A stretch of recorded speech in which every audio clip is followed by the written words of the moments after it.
waiting to be solved.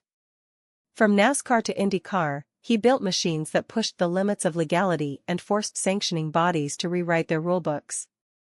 But in 1968, Yunick turned his eyes towards something different, something so outrageous it still sends shivers down the spines of racing purists: the Hemi Head Chevrolet Camaro. At first glance, it seemed impossible.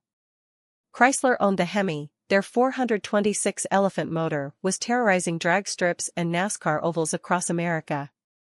Chevrolet, meanwhile, was staking its reputation on the small block 302 in the new Camaro Z/28, aimed directly at Trans Am racing.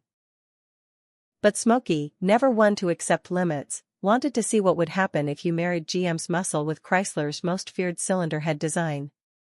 What he created was a car so advanced, so threatening to the establishment, that it was buried in rumor and secrecy for decades.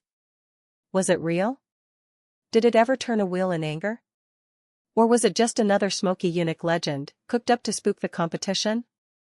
The truth, as always with Smokey, lives somewhere between genius and outlaw cunning. Smokey's obsession with airflow and combustion efficiency was well known. To him, horsepower was just a byproduct of smart breathing. The better you moved air and fuel, the more the engine rewarded you. And when it came to cylinder heads, nothing breathed like a Chrysler Hemi. So, sometime in the late 1960s, inside his best damn garage in town down in Daytona Beach, Yunick began experimenting. The story goes that he somehow got his hands on Chrysler Hemi head castings and began machining them to fit onto a Chevrolet big block bottom end. This hybrid monster combined Chevy displacement with Hemi breathing, a marriage never meant to exist. The Camaro chosen for the project was a 1968 model, already one of GM's sharpest weapons. Under Smokey's hand, though, it became something entirely different. The car reportedly ran a unique intake manifold design, custom headers, and experimental carb setups.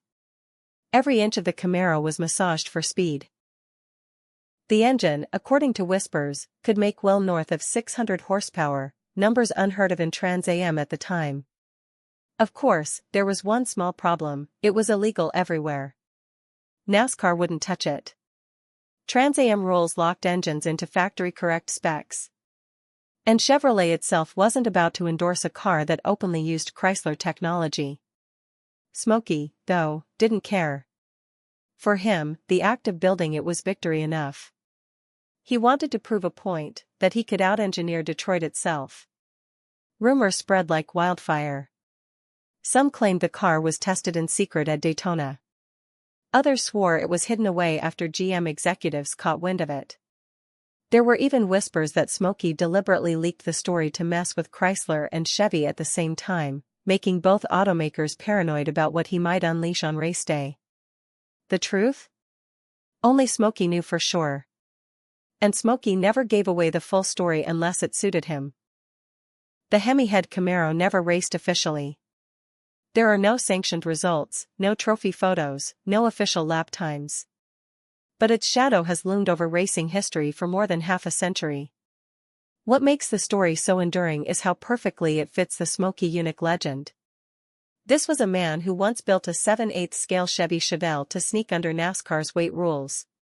A man who found loopholes so clever they rewrote the rulebook almost every season. For Smokey, the Camaro was just another what-if, a way to show the world he wasn't bound by brand loyalty or corporate politics. He was loyal only to speed. Today, stories of the car surface in collector circles and online forums. Some insist the engine exists, locked away in a private collection. Others argue that Smokey dismantled it once the point was made, scattering the parts before anyone could confiscate them. What is certain is that the idea of a Hemi-headed Chevy was decades ahead of its time. Hybrid cylinder head swaps, once thought insane, are now a respected part of hot rodding culture. Smokey was simply too early, too bold, and too willing to ruffle feathers. The Camaro itself? Some claim it still sits, gathering dust, in a secret corner of a Florida warehouse. No one has produced proof. But with Smokey Yunick, the lack of evidence almost makes the story more believable. After all, his career was built as much on myth as on machinery. Conclusion: Smokey's final trick.